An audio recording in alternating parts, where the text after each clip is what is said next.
Question number 1। C.R. दास की मृत्यु के बाद स्वराज पार्टी का दलों में विभाजन हो गया था और प्रतिक्रियावादी दल ने किसके द्वारा के लिए कार्य किया? तो ब्रिटिश सरकार के साथ सहयोग करके हिंदू हितों की रक्षा के लिए कार्य किया था।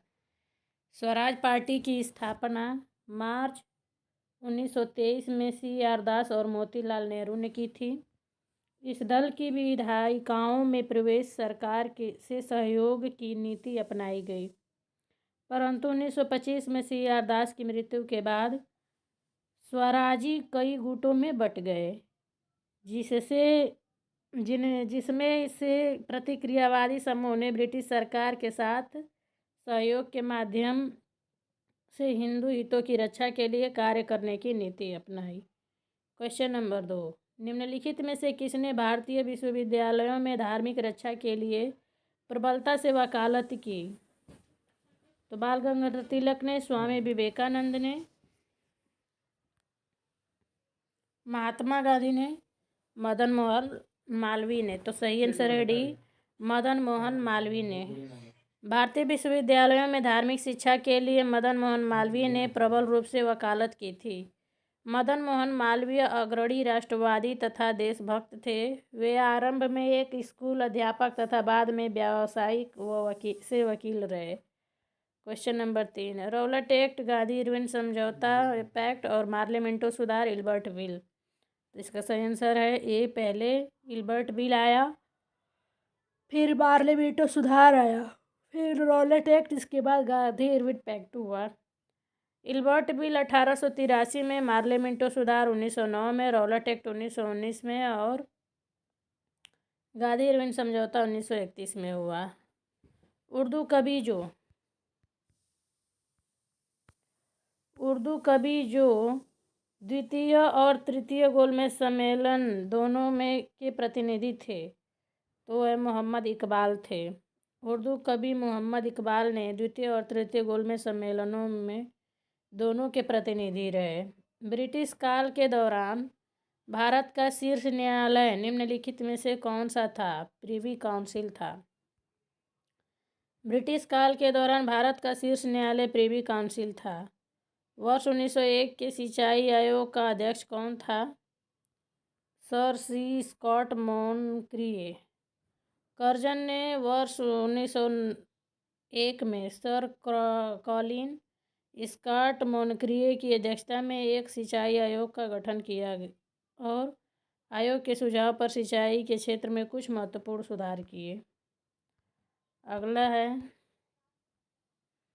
Question number 7। निम्नलिखित में से कौन कलकत्ता विश्वविद्यालय का प्रथम भारतीय उपकुलपति था? आशुतोष मुखर्जी था। कलकत्ता विश्वविद्यालय की स्थापना 1857 ईस्वी में हुई थी। कलकत्ता विश्वविद्यालय के प्रथम भारतीय उपकुलपति गुरुदास बनर्जी 1 जनवरी 1890 से 31 दिसंबर 1892 तक थे। यद्यपि वह विकल्प में नहीं है, अतः विकल्प ए आशुतोष मुखर्जी 31 मार्च 1906 से 30 मार्च 1914 एवं 4 अप्रैल 1921 से 3 अप्रैल 1923 कलकत्ता विश्वविद्यालय के प्रथम भारतीय कुलपति थे। यही सही मान्य होगा।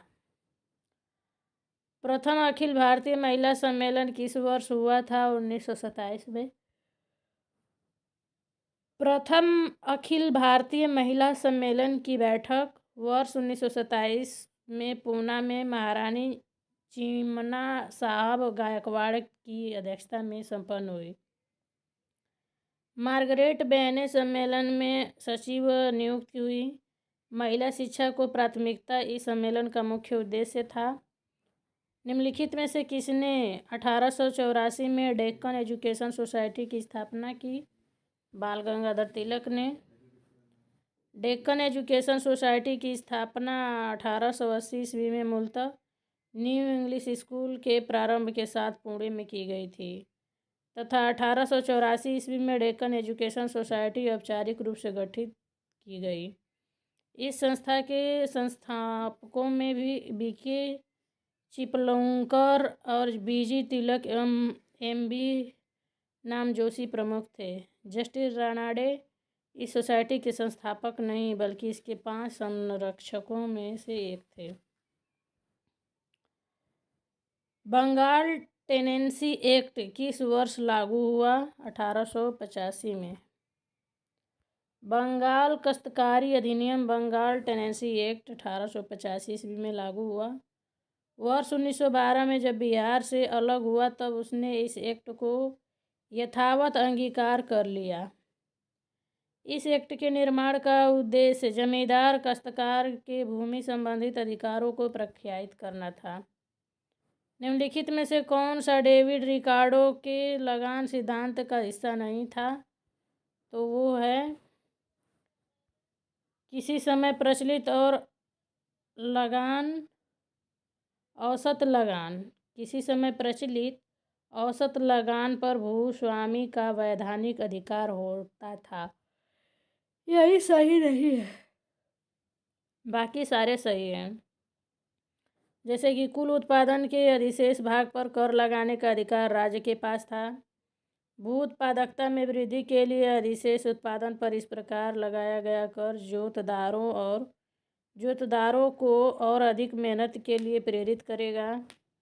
अगर अधिशेष भूस्वामी के पास रहता है तो वह लगान का स्वामी रेंटियर बन जाएगा। 19वीं शताब्दी में डेविड रिकार्डो ने अपनी प्रसिद्ध पुस्तक principle of political economy and taxation में लगान सिद्धांत का प्रतिपादन किया। रिकार्डो के अनुसार लगान भूमि की उपज का वह भाग है जो मौलिक तथा अविनाशी शक्तियों के उपयोग के लिए भूस्वामी को दिया जाता है। रिकार्डो के लगान सिद्धांत की व्याख्या 3 शीर्षकों के अंतर्गत की जा सकती है। विस्तृत खेती में लगान, गहरी खेती में लगान और स्थित लगान। रिकार्डो के अनुसार भू उत्पादकता में वृद्धि के लिए अधिशेष उत्पादन पर लगाया गया कर जोतदार को और अधिक मेहनत के लिए प्रेरित करेगा, और यदि अधिशेष भूस्वामी के पास रहता है तो वह लगान का स्वामी रेंटियर बन जाएगा। कुल उत्पादन के अधिशेष भाग पर कर लगाने का अधिकार राज्य के पास था। वेटिकन के स्टाइन चैपल की छत की चित्रकारी पुनर्जागरण के निम्नलिखित कलाकारों में से किसने की? तो है माइकल एंजेलो बुओनरोत्ती ने की थी। वेटिकन के स्टाइन चैपल की छत की चित्रकारी वेटिकन के स्टाइन चैपल की छत की चित्रकारी पुनर्जागरण के कलाकार माइकल एंजेलो बुओनरोत्ती ने की। माइकल एंजेलो बुओनरोत्ती 15वीं शताब्दी के कुशल कलाकारों में से एक था, जो कुशल चित्रकार, मूर्तिकार और वास्तुकार था। इसकी अन्य कलाकृतियों में दी पाइटा नामक प्रतिमा और सेंट पीटर गिरजे के गुंबद का डिजाइन शामिल है। ये सारी कलाकृतियाँ रोम में है। अगला है क्वेश्चन नंबर 13। निम्नलिखित में से उरक शहर में कौन सा लक्षण अनुपस्थित था? नगर नियोजन व नालियाँ अनुपस्थित थी। उरक विश्व का प्राचीनतम शहर है। लगभग 3500 ईसा पूर्व में आसपास के गांवों को छोड़कर किलेबंद शहर का निर्माण किया। इन्हें लेखन कला का भी ज्ञान था। यहाँ से मिले पुरातात्विक अवशेष से व्यापार की पुष्टि होती है। इस शहर में आंगन की तरफ झुकी हुई मकानों की छतें और आंगन के लक्षण दिखाई पड़ते हैं। यहाँ मिट्टी की पाइपों का प्रयोग जल निकासी के लिए हुआ है। सूची फर्स्ट को सेकंड से सुमेलित करना है। फ्लाइंग शटल लूम जॉन के, कताई मशीन जेम्स हरग्रीव्स। तो इसका सही आंसर देख लेते हैं। फ्लाइंग शटल लूम जॉन के हैं। कताई मशीन यानी स्पिनिंग जेनी जेम्स हरग्रीव्स हैं। वाटर फ्रेम रिचर्ड आर्कराइट हैं। म्यूल सैमुअल क्रॉम्पटन है। क्वेश्चन नंबर 15, निम्नलिखित में से कौन सा माचू वंश के 1911 में पतन का कारण नहीं था? तो है डी, साम्यवादियों द्वारा सत्ता पर कब्जा। यही नहीं था, बाकी ये सारे थे। किसानों के चावल दंगे फसाद, विद्यार्थियों के आंदोलन, सेना के विद्रोह, ये सारे कारण थे, जबकि साम्यवादियों द्वारा सत्ता पर कब्जा यह कारण नहीं था। 1911 में माचू वंश के पतन के कारण निम्नवत हैं: किसानों के चावल दंगे फसाद, विद्यार्थियों के आंदोलन, सैन्य विद्रोह। क्वेश्चन नंबर 16, परमादेश याचिका के अंतर्गत अदालत के निम्न आदेशों में से कौन सा वक्तव्य सही नहीं है? तो यही सही नहीं है। ए, जब अदालत यह आदेश देती है कि पकड़े गए आदमी को उसके समक्ष पेश किया जाए। बी, सही है, जब एक उच्च अदालत निम्न अदालत को अपने दायरे से बाहर जाने पर सेंसर करती है। जब एक उच्च अदालत निम्न अदालत को केस विशेष को उच्च अदालत में भेजने का आदेश देती है। जब अदालत ये पाती है कि एक विशेष सरकारी कर्मचारी अपनी कानूनी जिम्मेदारी नहीं निभा रहा है, जो किसी व्यक्ति के अधिकार के उल्लंघन के समकक्ष है। परमादेश का शाब्दिक अर्थ है हम आदेश देते हैं। इसके तहत न्यायालय द्वारा किसी व्यक्ति, लोक प्राधिकारी, अधीनस्थ न्यायालय, सरकार या निगम को विधिक सांविधिक कर्तव्यों को रोकने का या अवैध रूप से न करने का आदेश दिया जाता है। यह याचिका एक अदालत निम्न अदालत को अपने दायरे से बाहर जाने पर सेंसर करती है। एक उच्च अदालत निम्न अदालत को केस विशेष को उच्च अदालत में भेजने का आदेश देती है। परमादेश के अनुसार एक विशेष सरकारी कर्मचारी अपनी कानूनी जिम्मेदारी नहीं निभा रहा है, जो किसी व्यक्ति के अधिकार में उल्लंघन के समकक्ष है। क्वेश्चन नंबर 17, निम्न में से किस वर्ष में तिरुचिरापल्ली जिले में किसानों का विद्रोह हुआ, जिसमें वामपंथी व दक्षिणपंथी समूहों जैसे किसान, व्यापारी, कारीगर आदि ने अत्याचारियों के खिलाफ हाथ मिलाया? तो है 1428 में। 1429 ईस्वी में तिरुचिरापल्ली जिले में किसानों का विद्रोह हुआ, जिसमें वामपंथी व दक्षिणपंथी समूहों जैसे किसान, व्यापारी, कारीगर ने भी अत्याचारियों के साथ हाथ मिलाया था। क्वेश्चन नंबर 28, निम्नलिखित खलीफाओं में से किसने बाइजेंटाइन मुद्राओं के क्रास व ग्रीक अभिलेखों को अरबी चिन्हों व अभिलेखों से प्रतिस्थापित कर इस्लामिक पहचान स्थापित करने का प्रयास किया? तो है मारवान। खलीफा अब्द अल मलिक इब्न मारवान ने बाइजेंटाइन मुद्राओं के क्रास व ग्रीक अभिलेखों को अरबी चिन्हों व अभिलेखों के प्रतिस्थापित कर इस्लामिक पहचान स्थापित करने का प्रयास किया।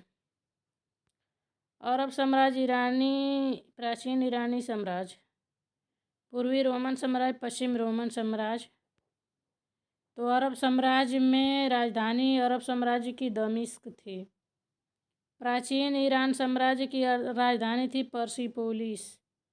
पूर्वी रोमन साम्राज्य की राजधानी थी कॉन्स्टेंटिनोपल। पूर्वी रोमन साम्राज्य की राजधानी थी कॉन्स्टेंटिनोपल और पश्चिमी रोमन साम्राज्य की राजधानी थी रोम।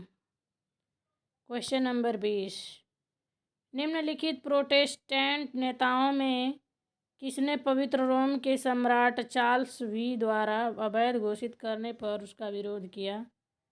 तो उल्रिक ज्विलिंगली। प्रोटेस्टेंट सुधारवादी नेता उल्रिक ज्विलिंगली 1484 से 1531 ने पवित्र रोम के सम्राट चार्ल्स V द्वारा अवैध घोषित करने पर उसका विरोध किया। 1517 में जर्मन युवा भिक्षु मार्टिन लूथर ने कैथोलिक चर्च के विरुद्ध अभियान छेड़ा और उसने दलील दिया कि मनुष्य और ईश्वर के बीच पादरी जैसे मध्यस्थता की आवश्यकता नहीं है। इस आंदोलन को प्रोटेस्टेंट सुधारवाद का नाम दिया गया, जिसके कारण जर्मनी और स्विट्जरलैंड के चर्च ने पोप तथा कैथोलिक चर्च से अपने संबंध समाप्त कर दिए।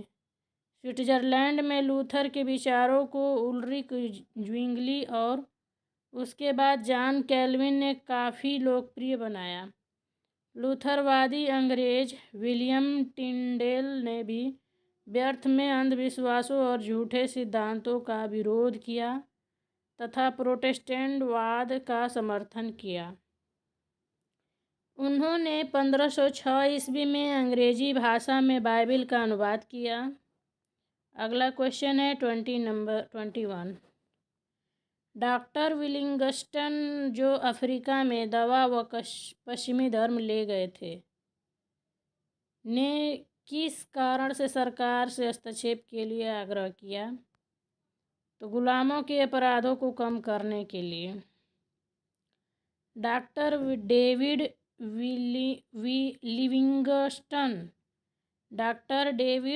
लिविंगस्टन 1813 से 1873 तक इनका कार्यकाल था। स्कॉटिश फिजिशियन थे जो ईसाई मिशनरी से जुड़े थे। यद्यपि वे अफ्रीकियों के ईसाईयत फैलाने के लिए जाने जाते थे, लेकिन उन्होंने वहाँ के गुलामों के अपराधों को कम करने के लिए सरकार से हस्तक्षेप के लिए आग्रह किया। उन्हें अफ्रीकी खोजकर्ता के रूप में भी जाना जाता है।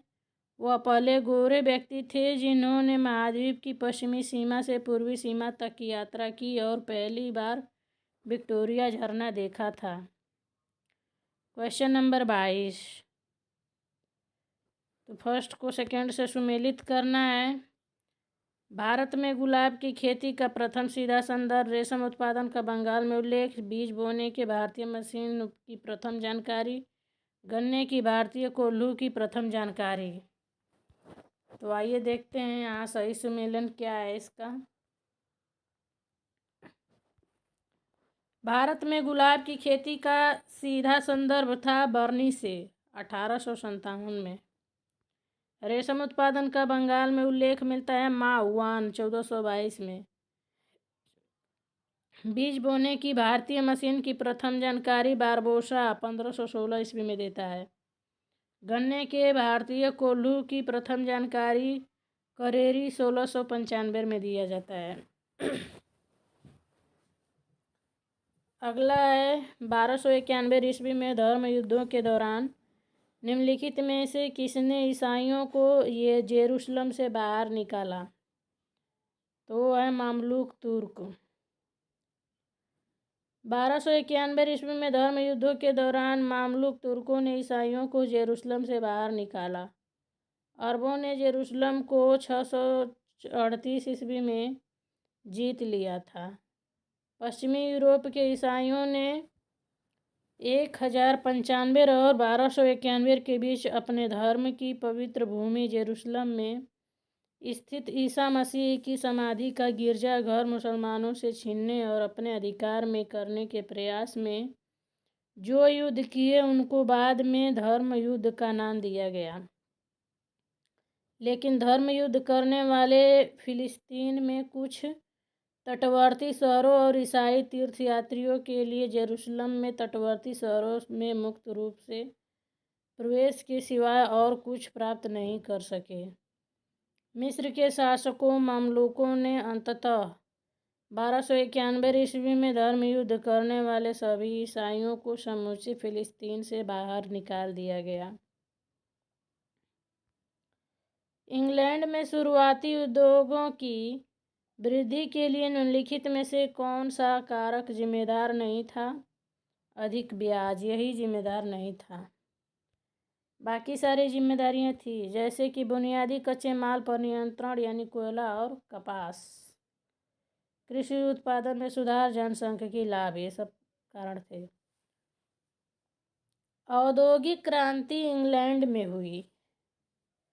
पूंजी की उपलब्धता के कारण औद्योगिक विकास के लिए अधिक ब्याज पर धन की आवश्यकता नहीं पड़ी। भारत अमेरिका जैसे उपनिवेशों के माध्यम से इंग्लैंड में अत्यधिक धन का संचय हुआ था। व्यापारिक बैंकों ने भी इंग्लैंड में उद्योगों के लिए पूंजी उपलब्ध करवाने में महत्वपूर्ण भूमिका निभाई। क्वेश्चन नंबर 25, निम्नलिखित में से किस मुगल बादशाह ने ब्रिटिश राजा विलियम फोर्थ के दरबार में राम मोहन राय को अपना दूत बनाकर भेजा था? अकबर शाह द्वितीय को। मुगल बादशाह अकबर द्वितीय ने राजा राम मोहन राय को राजा की उपाधि के साथ अपने दूत के रूप में 1830 ईस्वी में तत्कालीन ब्रिटिश सम्राट विलियम चतुर्थ के दरबार में भेजा था। राय को इंग्लैंड में सम्राट से मुगल बादशाह अकबर द्वितीय को मिलने वाली पेंशन की मात्रा बढ़ाने पर बातचीत करनी थी। इंग्लैंड के ब्रिस्टल में ही 27 सितंबर 1833 को राजा राम मोहन राय की मृत्यु हो गई, जहां उनकी समाधि स्थित है। क्वेश्चन नंबर 26, कार्ल मार्क्स और फ्रेडरिक एंगेल्स द्वारा लिखित दी कम्युनिस्ट मैनिफेस्टो पहली बार किसमें प्रकाशित किया गया था? 1848 में। कम्युनिस्ट पार्टी का घोषणा पत्र साम्यवादी घोषणा पत्र कम्युनिस्ट मैनिफेस्टो, जिसमें मार्क्सवाद और साम्यवाद के मूल सिद्धांतों की विवेचना की गई है। इसे वैज्ञानिक कम्युनिज्म के प्रवर्तक कार्ल मार्क्स तथा फ्रेडरिक एंगेल्स द्वारा सर्वप्रथम 1848 ईस्वी में जर्मन भाषा में प्रकाशित किया गया था। इसमें वर्ग संघर्ष तथा पूंजी की समस्याओं का विश्लेषणात्मक विवेचन किया गया है। क्वेश्चन नंबर 27, बाल गंगाधर तिलक के बारे में निम्नलिखित कथनों पर विचार करें। उन्होंने एज ऑफ कंसेंट बिल का समर्थन किया और उन लोगों की आलोचना की जिन्होंने अपने लेखन के माध्यम से इसका विरोध किया। उन्होंने बम्बई के श्रमिक वर्ग के साथ संपर्क विकसित करने के लिए प्रयास किए। तो इसका सही आंसर है डी, केवल एक। बाल गंगाधर तिलक का जन्म 23 जुलाई 1856 को महाराष्ट्र के रत्नागिरी जिले में हुआ था। ये गरम दल के प्रमुख सहयोगी के रूप में थे तथा इन्हें भारतीय अशांति का जनक कहा जाता था। इन्होंने एज ऑफ कंसेंट बिल का विरोध किया था। इन्होंने स्वतंत्रता आंदोलन के लिए कभी भी शराब की दुकानों पर हुए सामूहिक धरनों में भाग नहीं लिया। क्वेश्चन नंबर 28, निम्नलिखित में कौन व्यंग कवि था? जाफर जटली। जाफर जटली व्यंग कवि काव्य के कवि थे। इन्होंने अपनी रचनाओं में हास्य प्रधान शब्दों को प्रमुखता देकर मनोरंजन का कार्य किया। जॉन विक्लिफ की शिक्षाओं के प्रति आत्मीयता के लिए निम्नलिखित में से किसे जला दिया गया था? जॉन हस को। धर्म सुधार आंदोलन का प्रातःकालीन तारा जॉन विक्लिफ को कहा जाता है। जॉन विक्लिफ की शिक्षाओं के प्रति आत्मीयता के लिए जॉन हस को जला दिया गया। क्वेश्चन नंबर 30, भारत की संविधान सभा की पहली बैठक निम्नलिखित में से किस तारीख को आयोजित की गई थी? 9 दिसंबर 1946 को। 9 दिसंबर 1946 को संविधान सभा की प्रथम बैठक की अध्यक्षता अस्थायी अध्यक्ष डॉक्टर सच्चिदानंद सिन्हा ने की थी। 11 दिसंबर 1946 को संविधान सभा ने डॉक्टर राजेंद्र प्रसाद को निर्विरोध संविधान सभा की स्थायी अध्यक्ष के रूप में निर्वाचित किया। अगला क्वेश्चन है, निम्नलिखित में से कौन संविधान सभा की मसौदा समिति के अध्यक्ष थे? BR अम्बेडकर थे। BN राव द्वारा किए गए संविधान के प्रारूप पर विचार विमर्श करने के लिए संविधान सभा द्वारा 29 अगस्त 1947 को एक संकल्प पारित करके प्रारूप मसौदा समिति का गठन किया गया। तथा इसके अध्यक्ष के रूप में डॉक्टर भीमराव अंबेडकर को चुना गया। प्रारूप समिति के सदस्यों की संख्या 7 थी। निम्नलिखित में से किस व्यक्ति ने एथेनियन नागरिकों को 4 संपत्ति वर्गों में विभाजित किया गया? सोलोन। एथेंस दिवस के सबसे प्राचीन शहरों में से एक है। सोलोन ने यहाँ जिन सुधारों की शुरुआत की वे आर्थिक एवं राजनीतिक दोनों मुद्दों से जुड़े थे। राजनीतिक रूप से सोलोन ने अपने धन और सैन्य सेवा करने की क्षमता के आधार पर एथेनियन को 4 वर्गों में विभाजित किया। नानकिन संधि 1842 के बारे में निम्नलिखित में से कौन सा कथन सत्य नहीं है? तो ए डी, विदेशियों को चीन के सभी हिस्सों में यात्रा करने के अधिकार दिए गए थे।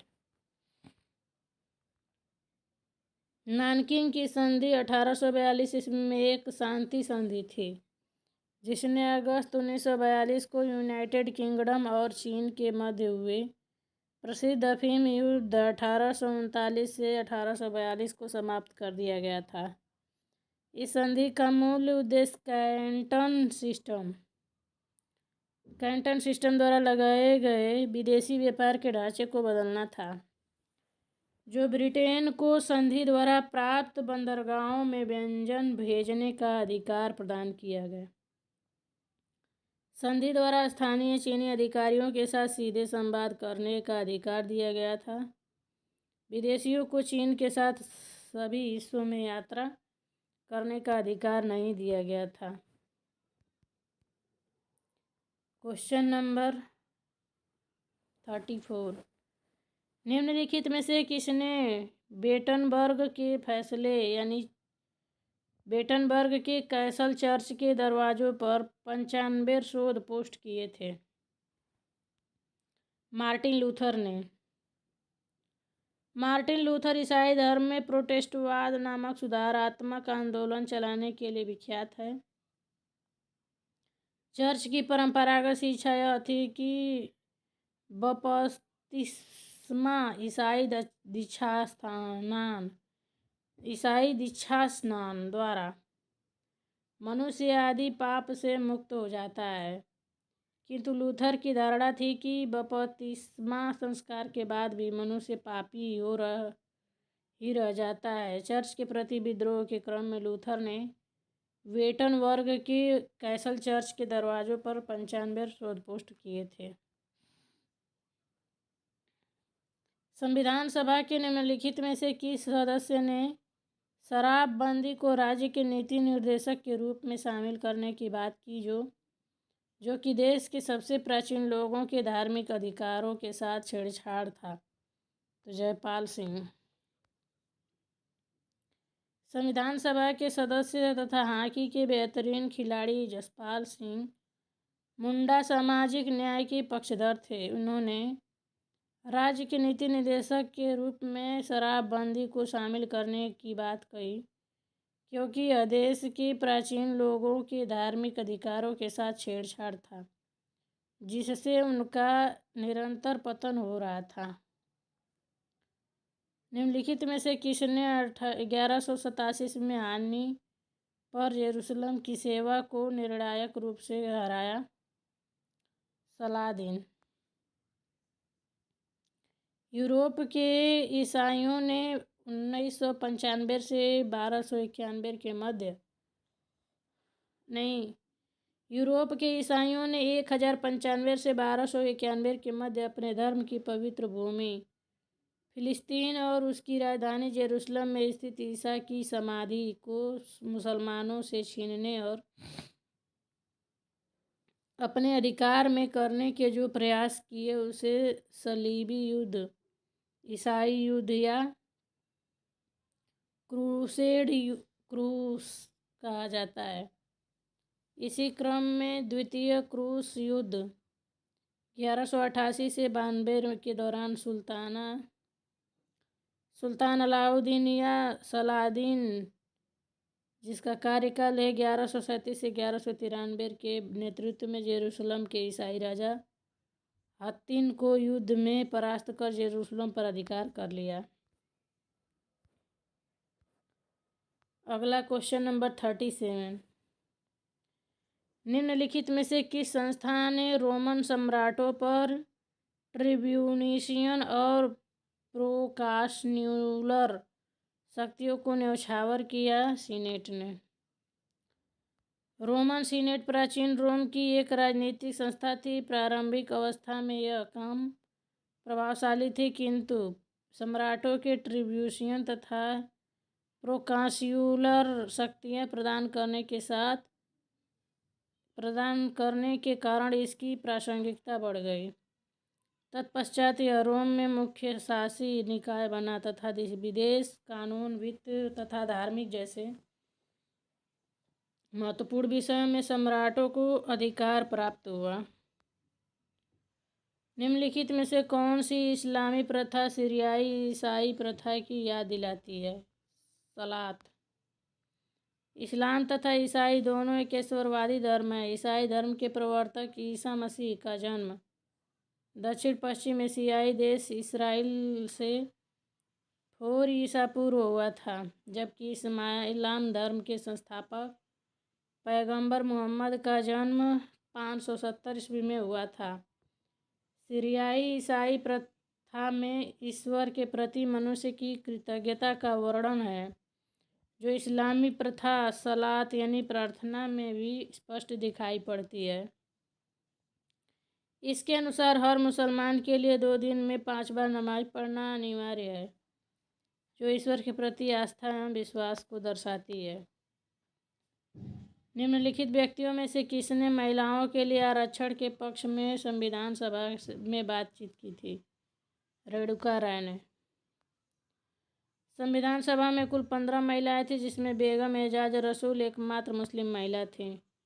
रेणुका राय महिलाओं को अधिकार प्रदान करने के लिए आरक्षण देने के पक्ष में संविधान सभा में अपना पक्ष रखा था। मेइजी क्रांति के बारे में निम्नलिखित कथनों पर विचार कीजिए। यह नीचे के स्तर वाली एक क्रांति थी। क्रांतियों के नारों में एक परंपरावादी स्वर था। सम्राट की शक्तियां बहाल कर दी गई थी। तो इसमें से कोई सही नहीं था।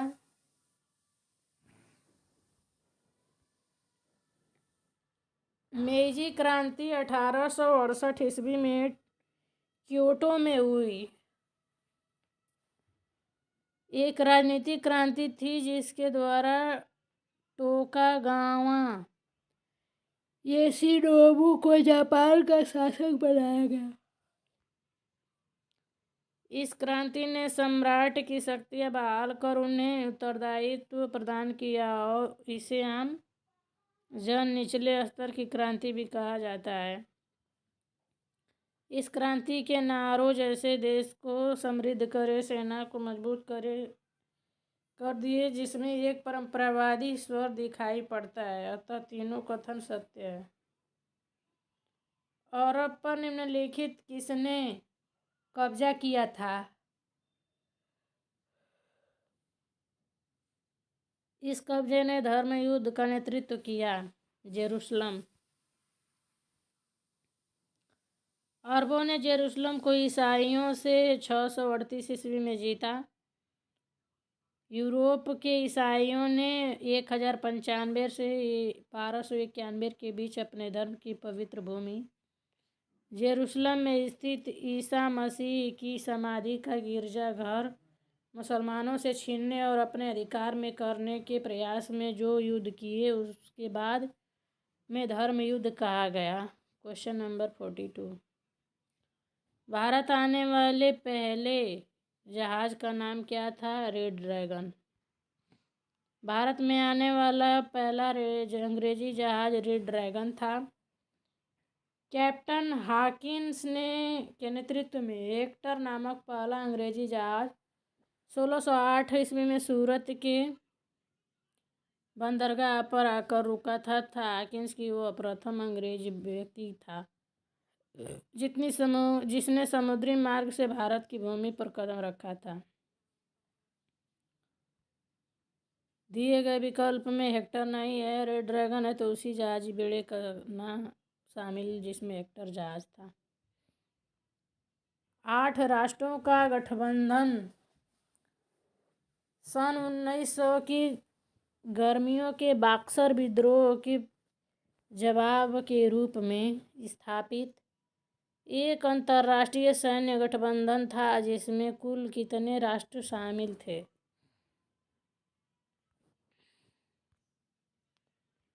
तो वो है सही ऑप्शन ए। जापान, रूस, ब्रिटेन, फ्रांस, संयुक्त राज्य अमेरिका, जर्मनी, इटली और ऑस्ट्रो हंगेरियन साम्राज्य।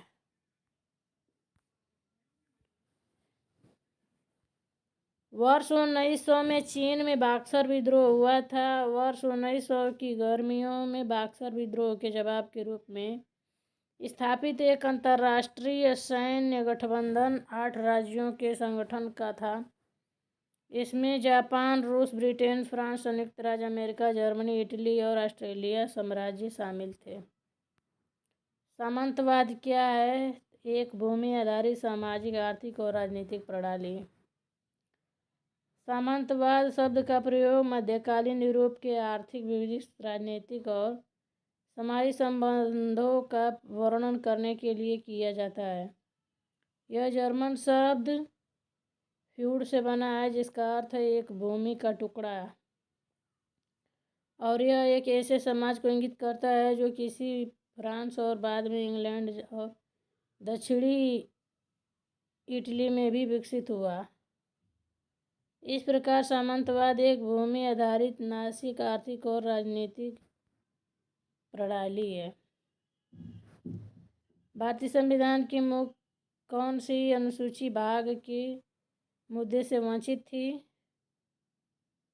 तो है 8वीं अनुसूची ए। भारतीय संविधान की 8वीं अनुसूची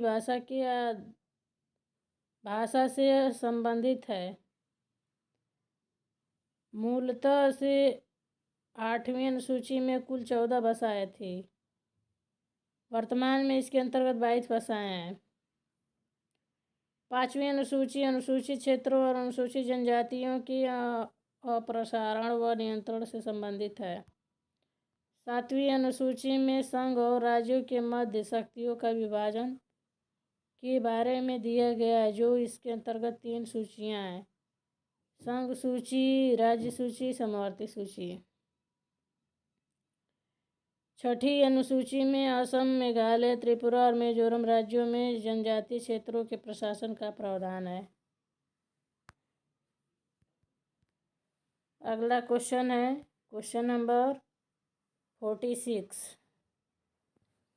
मेसोपोटामिया शब्द का क्या अर्थ है? तो एक ग्रीक शब्द जिसका अर्थ है 2 नदियों के बीच की भूमि। मेसोपोटामिया ग्रीक भाषा का शब्द है जिसका अर्थ है 2 नदियों के बीच की भूमि।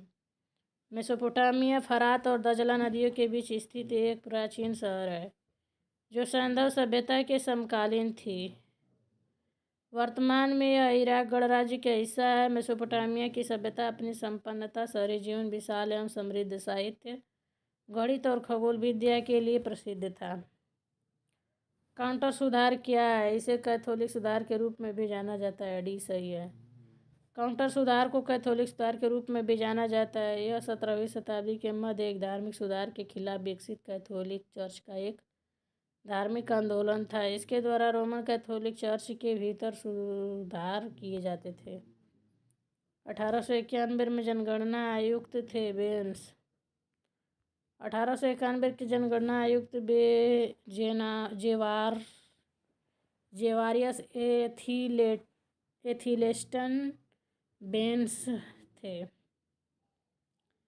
भारत की जनगणना 1891 में जनगणना आयुक्त थे, तो वो है बेंस।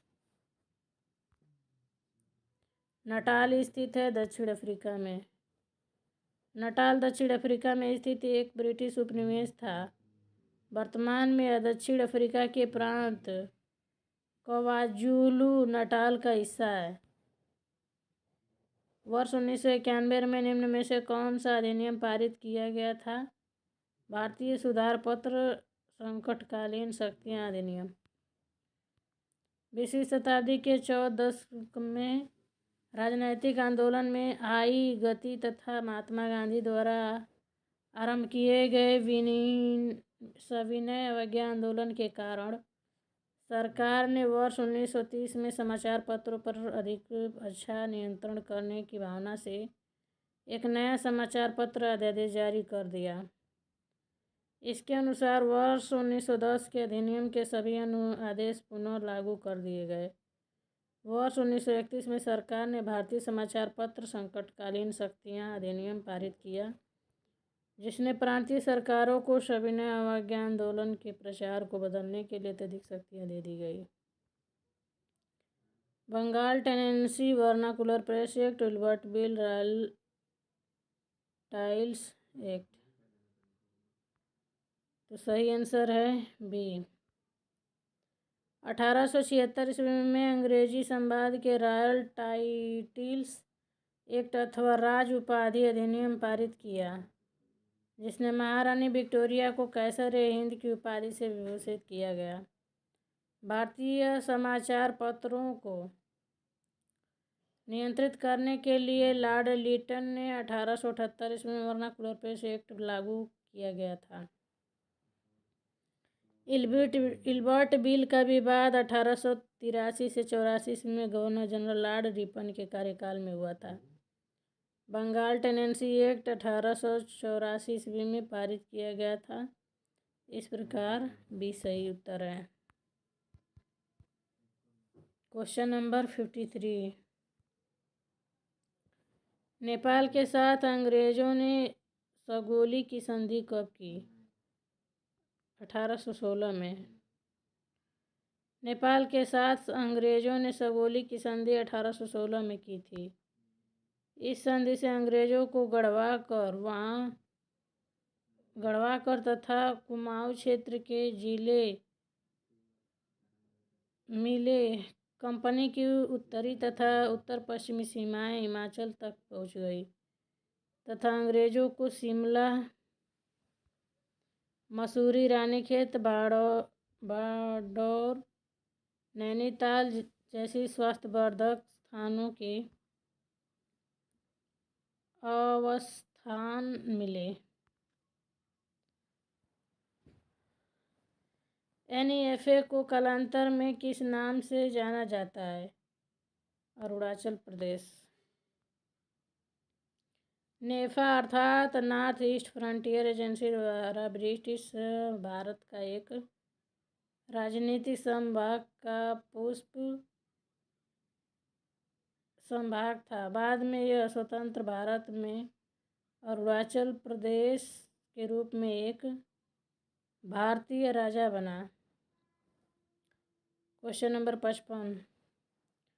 अहमदाबाद टेक्सटाइल लेबर एसोसिएशन की स्थापना किसके द्वारा की गई? उपरोक्त में से कोई नहीं। अहमदाबाद टेक्सटाइल लेबर एसोसिएशन की स्थापना वर्ष 1913 ईस्वी में गांधी जी की द्वारा गांधी-इरविन समझौता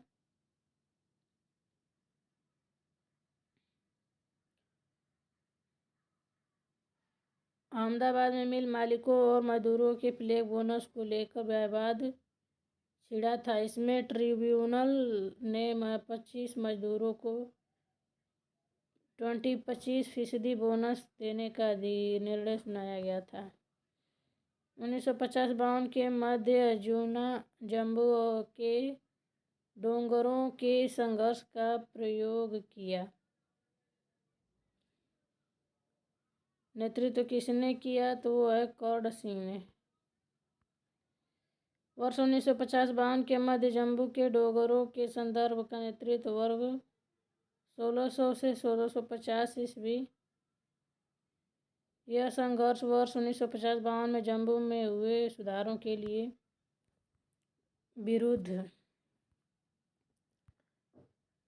विरुद्ध में था। यह भारत में पहली भारतीय सिविल सेवा की परीक्षा 1922 में इलाहाबाद में हुई। भारत में पहली भारतीय सिविल सेवा परीक्षा वर्ष 1922 में हुई थी। इसमें पूर्व परीक्षा केवल लंदन में आयोजित की जाती थी। वर्ष 1922 में लंदन एवं इलाहाबाद में आयोजित की गई थी। स्वतंत्रता पश्चात 1991 की जनगणना में स्त्री साक्षरता थी 9%। स्वतंत्रता पश्चात 1991 में जनगणना में स्त्री साक्षरता 8.86% था। असंयुक्त रहा। चूंकि विकल्प में 9% निकटतम है, इसलिए उत्तर पुरुष साक्षरता में 27 से 16 कुल साक्षरता दर 8.33% होगी। निम्नलिखित पंचवर्षीय योजना प्रारंभ की गई थी तो है 1960 में। तीसरी पंचवर्षीय योजना 1961 में अरुणाचल की गई थी। यह योजना 1 अप्रैल 1961 ईस्वी से 31 मार्च 1966 ईस्वी तक चली।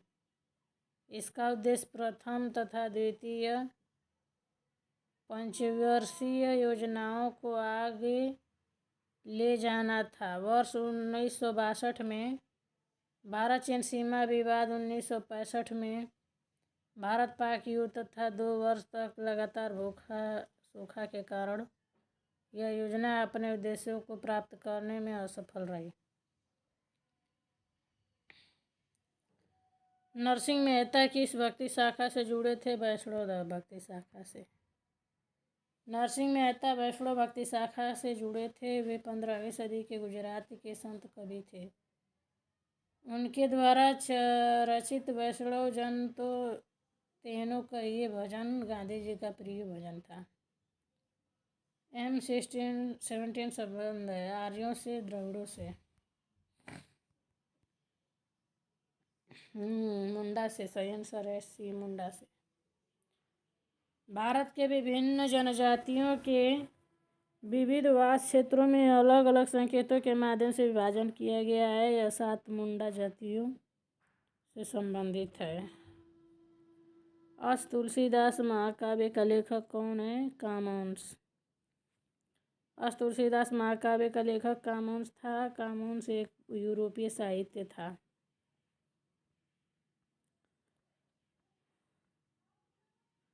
अहमदाबाद अहमद शाह अब्दाली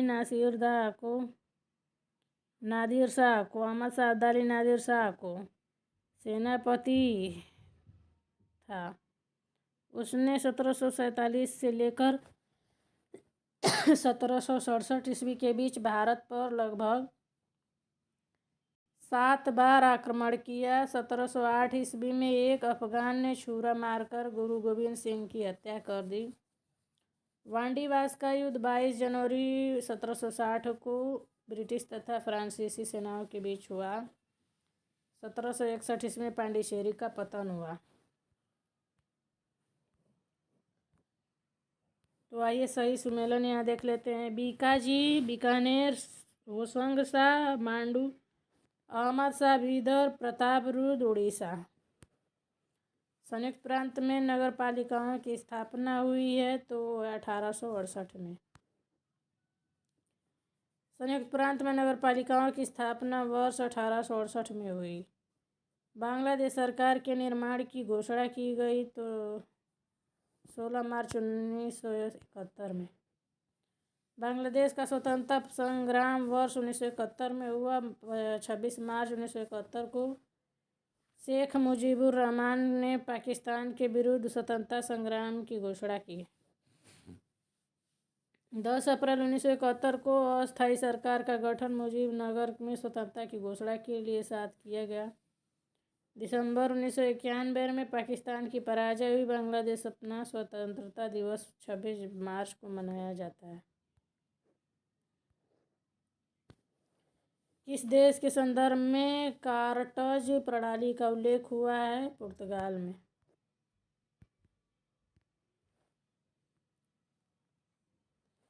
यूरोपीय शक्तियों में सर्वप्रथम पुर्तगाली व्यापारियों ने भारत में सामुद्रिक व्यापारिक केंद्र स्थापित किए। कार्टाज एक नौसैनिक व्यापार लाइसेंस था जो कि 16वीं शताब्दी के दौरान हिंद महासागर में पुर्तगाली साम्राज्य के अंतर्गत पुर्तगालियों द्वारा जारी किया जाता था। इसके तहत पुर्तगालियों के अतिरिक्त अन्य एशियाई व्यापारियों को सामुदायिक व्यापार के लिए पुर्तगालियों को चुंगी यानी टोल देनी होती थी। हाली पद्धति से आशय है बंधुआ मजदूर। हाली पद्धति का आशय बंधुआ मजदूरी से है। इसके अंतर्गत कोई व्यक्ति किसी का ऋण न चुका पाने के पर ऋणदाता के लिए श्रम करना है या सेवाएं देता है। इस प्रकार के श्रमिकों को अनुबंध श्रमिक भी कहते हैं। भारत में बंधुआ मजदूर उन्मूलन अधिनियम 1976 द्वारा इसे अवैध घोषित कर दिया गया। निम्नलिखित में से कौन से सुमेलित है? तो लॉर्ड वेबल चतुर्थांग मैसूर युद्ध। चतुर्थांग मैसूर युद्ध 1798-99 ईस्वी में लॉर्ड वेलेस्ली के समय हुआ था। इस युद्ध में टीपू सुल्तान की मृत्यु हुई थी। सिंध पर विलय लॉर्ड एलनबरो के काल 1842 से 1844 के दौरान अगस्त 1843 में किया गया। लॉर्ड डलहौजी ने अवध के नवाब वाजिद अली शाह पर कुशासन का आरोप लगाकर 13 फरवरी 1856 की अवधि का अंग्रेजी भाषा में अनुवाद कर लिखी। तृतीयांग मराठा युद्ध 1817 से 1818 ईस्वी में लॉर्ड हेस्टिंग्स के समय में हुआ था।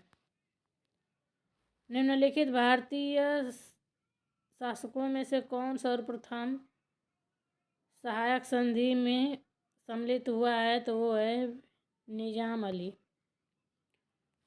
लॉर्ड वेलेस्ली 1798 से 1805 ने भारतीय राजाओं को अंग्रेजी राजनीतिक परिधि में लाने हेतु सहायक संधि प्रणाली का प्रयोग किया।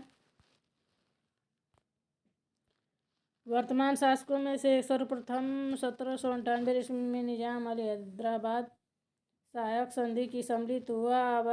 अवध नवंबर 1801 में, मैसूर 1799 ईस्वी में और पेशवा दिसंबर 1802 ईस्वी में सहायक संधि में शामिल हुआ।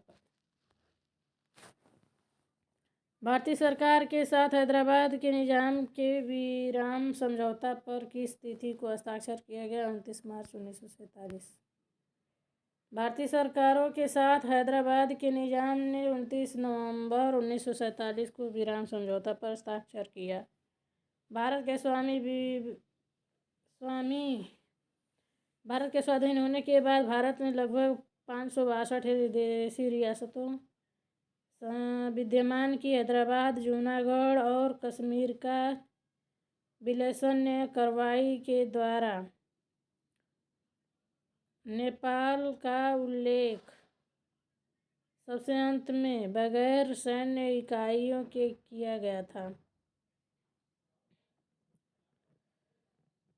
अगला है भारतीय सरकार के साथ हैदराबाद में निजाम 29 नवंबर 1947 को विराम समझौता पर हस्ताक्षर किया। भारत के स्वाधीन होने के बाद भारत में लगभग 562 देशी रियासतों विद्यमान। हैदराबाद, जूनागढ़ और कश्मीर का विलय सैन्य कार्रवाई के पश्चात हुआ। नेपोलियन का विलय सबसे अंत में किया। अंत में बगैर सैन्य कार्रवाई के किया गया था। रियासतों का एक भारतीय संधि में विलय तत्कालीन अंतरिम सरकार ने उप प्रधानमंत्री और गृह मंत्री की सरकार वल्लभ भाई के समय हुआ। हैदराबाद के विरुद्ध ऑपरेशन पोलो चलाया गया था। जनरल नियाजी ने मुक्ति वाहिनी के समक्ष समर्पण किया 16 दिसंबर 1971 को। 16 दिसंबर 1971 को ढाका में एक सैनिक समारोह में पाकिस्तान के जनरल निजामी ने मुल्की वाहिनी के साथ समर्पण किया। निजामी ने भारत के लेफ्टिनेंट जनरल जगदीश सिंह अरोड़ा के समक्ष आत्मसमर्पण किया था। तो वह 1970 से 71 ईस्वी में शेख मुजीबुर रहमान के नेतृत्व में बांग्लादेश की स्वतंत्रता का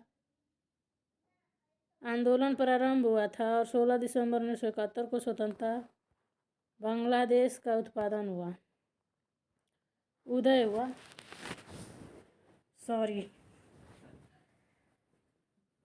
क्वेश्चन नंबर 73, किसने पूर्वी पाकिस्तान को एक स्वतंत्र गणराज्य बांग्लादेश के नए नाम से घोषित किया गया? तो शेख मुजीबुर रहमान थे। बांग्लादेश मुक्ति वाहिनी के प्रमुख शेख मुजीबुर रहमान ने पूर्वी पाकिस्तान को एक स्वतंत्र गणराज्य बांग्लादेश के नए नाम से 16 दिसंबर 1971 को घोषित किया। अगला है क्वेश्चन नंबर 74, भारतीय संघ के राज्यों के पुनर्गठन के प्रश्न की जांच के लिए 1954 में भारत सरकार द्वारा नियुक्त किए गए कमीशन में निम्नलिखित में से कौन सदस्य नहीं था? SP सिन्हा नहीं थे। वर्ष 1954 में भारतीय संघ के राज्यों के पुनर्गठन के प्रश्न की जांच के लिए भारत सरकार द्वारा फजल अली की अध्यक्षता में एक कमीशन गठित किया गया। पंडित हृदयनाथ कंजूरू और KM पनिक्कर इसके सदस्य थे। SP सिन्हा इस कमीशन के सदस्य नहीं थे। इस कमीशन ने 14 राज्य और 5 संघ राज्यों की सिफारिश की थी। किसकी मृत्यु पर महात्मा गांधी ने कहा था उनकी मृत्यु ने मुझे विदुर बना दिया? मगनलाल गांधी की मृत्यु पर। मगनलाल गांधी महात्मा गांधी की सहायक तथा अति विश्वास पात्र थे। मगनलाल गांधी की मृत्यु पर महात्मा गांधी ने कहा था कि उसकी मृत्यु ने मुझे विदुर बना दिया है। मदनलाल गांधी ने गांधी जी की अहिंसा विधियों को परिभाषित करने के लिए सत्याग्रह शब्द का सुझाव दिया था। मगनलाल गांधी की मृत्यु अप्रैल 1928 में पटना में हुई थी। सामाजिक सुधार बंगाल विभाजन, बंगाल में दोहरा शासन, हड़प नीति। सामाजिक सुधार बेंटिंग ने किया, बंगाल विभाजन कर्जन ने, बंगाल में दोहरा शासन क्लाइव में, हड़प नीति डलहौजी ने। किस अधिनियम के अनुसार वर्मा को भारत से पृथक कर दिया गया? अधिनियम 1935 के अनुसार। भारत शासन अधिनियम 1935 द्वारा वर्मा को भारत से पृथक कर दिया गया। अतः 4 जनवरी 1948 को वर्मा ने अपनी स्वाधीनता प्राप्त की। 13 नवंबर 1885 को अंग्रेजों ने बर्मा पर हमला किया। 28 नवंबर 1985 को तत्कालीन बर्मा के सम्राट थिबाऊ ने आत्मसमर्पण कर दिया तथा उसके उपरांत अंग्रेजों ने बर्मा को भारतीय साम्राज्य में मिला लिया था। निम्न में से कौन भारत में सर्वप्रथम मुद्रणालय लाने वाले थे? पुर्तगाली थे। भारत में प्रिंटिंग प्रेस मुद्रणालय सबसे पहले पुर्तगाली लाए। द बंगाल गजट या कलकत्ता जनरल एडवर्टाइजर भारत में छपने वाला पहला समाचार पत्र था। जेम्स प्रथम हिकी ने 1780 ईस्वी में इसे प्रकाशित करना शुरू किया। निम्न घटनाओं पर विचार कीजिए तथा उन्हें कालक्रमानुसार व्यवस्थित कीजिए और नीचे दिए गए कूट का प्रयोग कर सही उत्तर का चयन कीजिए। श्रीरंगपट्टनम की संधि, सूरत की संधि, सालबाई की संधि, बसेन की संधि या बेसिन की संधि, वेसई की संधि। सूरत की संधि 1775 ईस्वी में संपन्न हुई। प्रथम आंग्ल मराठा युद्ध का समापन सालबाई की संधि 1782 ईस्वी में हुआ था। तृतीय आंग्ल मैसूर युद्ध 1790 से 92 का आश्वासन श्रीरंगपट्टनम की संधि से हुई और मार्च 1992 द्वारा हुआ था। इस संधि में अंग्रेजों की ओर से कॉर्नवालिस तथा मैसूर से टीपू सुल्तान शामिल थे। बसेन की संधि दिसंबर 1802 में पेशवा के बाजीराव तृतीय और अंग्रेजों के मध्य हुई थी। अगला है क्वेश्चन नंबर 80, ऑल इंडिया किसान सभा, आत्मीय सभा, फॉरवर्ड ब्लॉक, रामकृष्ण मिशन। 1936 में लखनऊ में अखिल भारतीय किसान आंदोलन की स्थापना सहजानंद सरस्वती द्वारा की गई थी। इसका नाम ही बाद में परिवर्तित करके ऑल इंडिया किसान सभा कर दिया गया। अन्य सभी विकल्प सही सुमेलित है। क्वेश्चन नंबर 81, निम्नलिखित में से कौन सा सही सुमेलित नहीं है? देवराय द्वितीय, मोहम्मद बिन तुगलक, मोहम्मद गजनवी, बलबन। तो सही आंसर देखते हैं। मार्को पोलो वेनिस यात्री, वेनिस यानी इटली का प्रसिद्ध यात्री था। यह पांड्य शासक मारवर्मन कुलशेखर 1268 से 1330 ईस्वी के काल में भारत आया था। अन्य सभी विकल्प सही सम्मिलित है। भारत में प्रथम आम चुनाव हुए थे 1991 ईस्वी में। भारत में प्रथम आम चुनाव 25 अक्टूबर 1991 में फरवरी 1992 तक संपन्न हुआ। यह चुनाव 489 सीटों के लिए हुआ था। प्रथम लोकसभा का पहला अधिवेशन 13 मई 1952 को हुआ था। वर्तमान लोकसभा 17वीं है। वह 17वीं लोकसभा का आम चुनाव 11 अप्रैल 2019 से 19 मई 2019 के मध्य संपन्न हुआ था। 303 सीटें जीतकर भाजपा लगातार दूसरी बार सत्ता में आई। 16वीं लोकसभा का आम चुनाव 7 अप्रैल 2014 से 12 मई 2014 के मध्य संपन्न हुए थे। यह प्रथम अवसर था जब 1984 के बाद किसी दल ने पूर्ण बहुमत प्राप्त किया। 282 सीटें प्राप्त कर भाजपा अकेले दम पर सत्ता में आई। कांग्रेस के अलावा केवल भाजपा को ही पूर्ण बहुमत से सरकार बनाने का गौरव प्राप्त हुआ है। भारत में प्रथम आम चुनाव कब हुआ था? भारतीय संविधान का सर्वप्रथम संशोधन हुआ 1951 में। भारतीय संविधान का सर्वप्रथम संशोधन 1951 में हुआ था। इस संशोधन में संविधान के अनुच्छेद 19 में दिए गए वाक स्वतंत्रता और अभिव्यक्ति स्वतंत्रता के अधिकार तथा कोई वृत्ति या उपजीविका, व्यापार या कारोबार करने का अधिकार पर प्रतिबंध लगाने के लिए नए अधिकारों की व्यवस्था है। इन प्रतिबंधों का प्रावधान सार्वजनिक व्यवस्था, विदेशी राज्यों के साथ मैत्रीपूर्ण संबंधों अथवा वाक स्वतंत्र के संबंध में किया गया है। इस संशोधन द्वारा 2 नए अनुच्छेद 31 क और 31 ख तथा 9वीं अनुसूची को शामिल किया गया ताकि भूमि सुधार कानूनों को न्यायालय में चुनौती दी जा सके। दादा भाई नौरोजी किस स्थान से ब्रिटिश संसद के सदस्य चुने गए? फिन्सबरी। दादा भाई नौरोजी प्रथम भारतीय थे जो 1892 ईस्वी में उदारवादी दल की ओर से फिन्सबरी से ब्रिटिश संसद के सदस्य चुने गए। इन्होंने एक गुजराती पत्रिका राष्ट्रगुफ्तार यानी राष्ट्रगुफ्तार की शुरुआत की थी। इन्होंने 1886 से 1893 और 1906 में कुल 3 बार भारतीय राष्ट्रीय कांग्रेस की अध्यक्षता की थी। पाकिस्तान कब बना? 14 अगस्त 1947 को। 14 अगस्त 1947 की मध्य रात्रि में भारत का विभाजन हुआ, जिसमें भारत तथा पाकिस्तान 2 राष्ट्र बने। 14 अगस्त 1947 को पाकिस्तान नए राष्ट्र के रूप में उभर कर आया, जबकि भारत ने 15 अगस्त 1947 को स्वतंत्र राष्ट्र का स्वरूप प्राप्त किया। 87 किसके द्वारा अकाल आयोग नियुक्त किया गया? तो अभी लॉर्ड लिटन द्वारा। 1876-78 में भारत में एक महाभीषण अकाल पड़ा। 1880 ईस्वी में लॉर्ड लिटन ने सर रिचर्ड स्ट्रेची की अध्यक्षता में एक अकाल आयोग की नियुक्ति की। इस आयोग का कार्य अकाल से बचाव तथा परिरक्षण हेतु सुझाव देना था।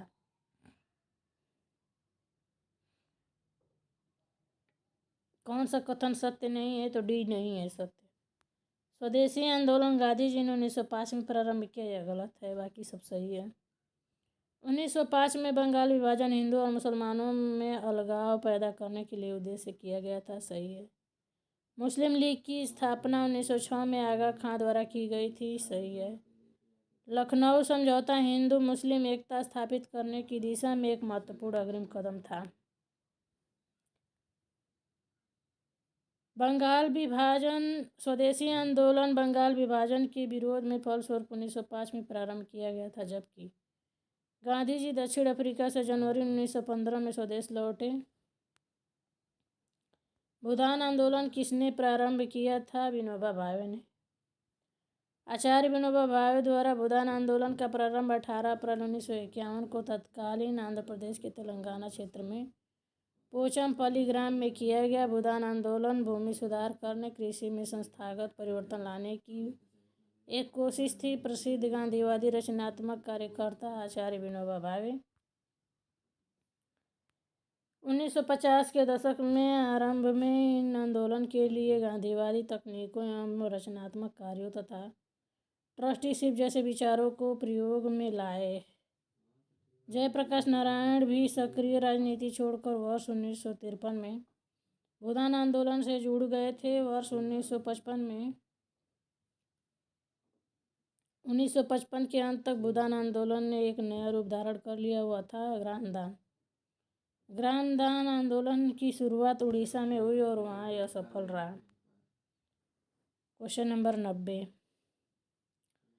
निम्नलिखित में से कौन सा राज्य पुनर्गठन आयोग का अध्यक्ष था? तो फजल अली था। वर्ष 1953 में फजल अली की अध्यक्षता में राज्यों के पुनर्गठन पर विचार करने के लिए केंद्र सरकार द्वारा एक आयोग गठित किया गया, जिसने राज्यों की पूर्ववर्ती व्यवस्था को समाप्त करते हुए देश के 14 राज्यों एवं 6 केंद्र शासित प्रदेशों में बांटने की सिफारिश की, जिसे राज्यों के पुनर्गठन संबंधी अधिनियम 1956 द्वारा लागू किया गया। भाषाई आधार पर आंध्र प्रदेश 1953 में प्रथम राज्य बना। 1960 में मुंबई को विभाजित कर महाराष्ट्र एवं गुजरात 2 अलग नए राज्य बनाए गए। 1960 में पंजाब पुनर्गठन अधिनियम के तहत पंजाबी भाषी क्षेत्रों को पंजाब, हिंदी भाषी क्षेत्रों को हरियाणा राज्य में रूप में किया गया। निम्नलिखित में से कौन सा प्रदेश भारत में सैनिकों की पौधशाला कहलाता है? अवध। अवध क्षेत्र को सैनिकों की पौधशाला के नाम से जाना जाता था। 1856 ईस्वी में लॉर्ड डलहौजी के अवध को ब्रिटिश राज में मिलाने पर पूरे भारत के साथ अवध में भी विरोध हुआ और कंपनी में तैनात अवध के सिपाही भी नाराज थे, जिनकी संख्या 75,000 थी। 1857 की क्रांति में भी अवध के सिपाहियों ने महत्वपूर्ण भूमिका निभाई। अस्पृश्यता के विरुद्ध पहली बार आवाज उठाने वाले राष्ट्रीय नेता थे ज्योतिबा फूले।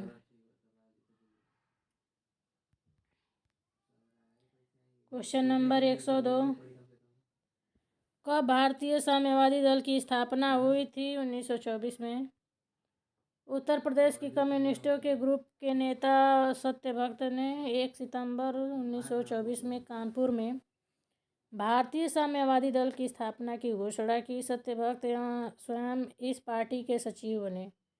इस दल के अन्य सदस्यों में मौलाना हसरत मोहानी, BM जोशी, रमाशंकर अवस्थी और पंडित राम गोपाल थे। रेलवे बोर्ड का गठन कब हुआ? 1905 में। वर्ष 1901 में sir Thomas Robertson committee railway के कार्य एवं प्रशासन में सुधार के लिए गठित की गई थी, जिसके आधार पर लॉर्ड कर्जन के शासनकाल में वर्ष 1905 में रेलवे बोर्ड का गठन किया गया। इस बोर्ड में प्रथम बार 3 सदस्य शामिल थे। रेलवे बोर्ड का पुनर्गठन 1 अप्रैल 1924 को हुआ। फ्रैंक डिसूजा रेलवे बोर्ड के सदस्य बनने वाले प्रथम भारतीय थे। भारत में प्रथम रेलगाड़ी बम्बई से ठाणे के बीच 16 अप्रैल 1853 को चली। प्रजातांत्रिक साम्राज्यवाद की अवधारणा को किसने विकसित किया था? जवाहरलाल नेहरू ने। प्रजातांत्रिक समाजवाद का उद्देश्य राजनीतिक स्वतंत्रता तथा आर्थिक समानता के आधार पर एक नए समाज की स्थापना करना था। इस विचारधारा का विकास 20वीं शताब्दी में हुआ। भारत में पंडित जवाहरलाल नेहरू ने इस अवधारणा में प्रबल समर्थक थे। 1948 में सिखों पर जो अत्याचार किया गया उसे न्याय संगत ठहराते हुए निम्नलिखित में से किस नेता ने यह कहा था कि जब बड़ा पेड़ गिरता है तब कुछ अनहोनी होती है? राजीव गांधी ने कहा था। 1984 में इंदिरा गांधी की हत्या उन्हीं के अंगरक्षकों द्वारा की गई। इसके प्रतिक्रिया स्वरूप सिख विरोधी दंगे हुए। इसमें सिखों की जानमाल की काफ़ी क्षति हुई थी। इन दंगों के बारे में राजीव गांधी ने कहा, जब बड़ा पेड़ गिरता है तब पृथ्वी हिलती है। सत्ता का लालच भी भारत की विभाजन को स्वीकार करने का एक कारण था। यह किसने कहा था? माइकल ब्रीचर ने अपनी पुस्तक नेहरू द पॉलिटिकल बायोग्राफी में लिखा है कि सत्ता का लालच भी भारत के विभाजन को स्वीकार करने का एक कारण था। ब्रीचर ने लिखा है कि माउंटबेटन ने नेहरू को भारत की भावी प्रधानमंत्री कहकर उनमें सत्ता की आकांक्षा तथा उतावलेपन का भाव पैदा कर दिया था। पंडित नेहरू ने स्वयं मान लिया कि वे संघर्ष करते करते थक गए थे। रविन्द्रनाथ टैगोर ने किसकी स्थापना की थी? तो विश्व भारती विश्वविद्यालय की। गुरुदेव रविन्द्रनाथ टैगोर के पिता महर्षि देवेंद्रनाथ ठाकुर ने 1863 ईस्वी में अपनी साधना हेतु कलकत्ता में निकट बोलपुर नामक ग्राम में एक आश्रम की स्थापना की। 1901 में इसी स्थान पर गुरुदेव ने बालकों के शिक्षण हेतु एक प्रयोगात्मक विद्यालय स्थापित किया। इसकी स्थापना के पीछे गुरुदेव की सोच ऐसे शिक्षण संस्थान बनाने की थी जहां पूरी दुनिया की शिक्षा मिल सके। वर्ष 1913 में जब टैगोर को गीतांजलि के लिए नोबेल पुरस्कार मिला तो स्कूल को महाविद्यालय में बना दिया गया।